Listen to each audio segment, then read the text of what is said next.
Hi, in this video, as part of your self-preparation plan for the UPSC interview, I would like to talk about certain personality traits that you should be sensitive about. In fact, I must tell you that when you are there in the interview room and then you're giving answers, you mostly think that you're being evaluated when you're giving answers. It's not that. It's not that when you are speaking only that you're being evaluated. You are being evaluated in a whole range of existence. And that is something which is vital. I don't want you to be scaring about it, but then if you're just making yourself conscious of it, it is going to bring about a beautiful change, and the kind of persona that you are interacting with them, the kind of mask that you're wearing while interacting with them is going to really impress them. Just being yourself sensitized about this whole idea does the magic.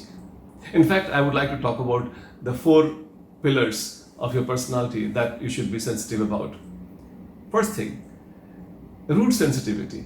I think I always appreciate, and also the whole nation appreciates those people who are connected to their roots, who has connect with their family, the region they come from. They're not ashamed of their accent. They're not ashamed of their background. In fact, they derive from the root. Always appreciate your root. Always be positive about the whatever background that you come from. That is something which is very, very important. In fact, we all derive all our lives from the roots that we come from. They are our source of strength. So when you are speaking there, try and ensure that your value system, your family, your sense of belongingness, your kind of ability to appreciate who you are from where you come from is exhibited. The second thing, you should be very clear about your sense of perspective. Quite often they ask you a question about, imagine you are the DM or the CM or the PM, then what you do? You suddenly lose your sense of perspective.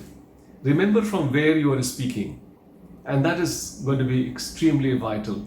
You suddenly don't become PM or CM or DM for that matter. Mention that from where you are standing, where you are today, and how much you can speak. Don't lose the sense of perspective. To the people, from the point you are speaking, you should always remember that.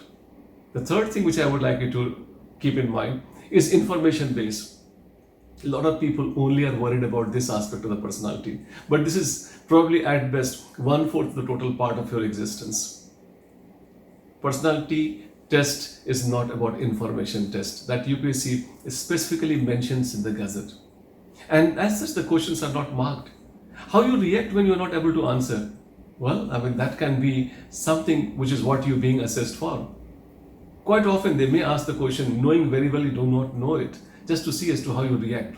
So your personality is being tested even when you're not speaking. So it is very vital that you should not be worried about the information, but then remember that you are not knowing is not a problem. Your ability to honestly confess that you do not know and you will be able to know it later is all what I'm interested in. So information base is another part of your personality that you have to be careful about. And fourthly, of course, your skill set, the way you interact with them. Have you practiced enough? Do you know how to really go about it? How to capitalize your strength? How to present yourself to the people? Quite often when we speak, unless we have practiced enough, we don't speak what we are basically intending to speak. And there's a miscommunication, and that can be fatal in those 20-25 minutes. It has to be practiced. It has to be ensured that what you think is all what you speak, and what they understand is having no gap in your intention, your speech, and their understanding. This is skill set. So the 4 things that you have got, those value system, root connectivity, then sense of perspective, information base, and the skill of expression. These are the 4 things I would like you to basically do a lot of practice, audit, perform. So do a lot of practice, do a lot of audits, and then do a lot of performance, and I'm sure you'll be proud of the marks that you ultimately get. My best wishes.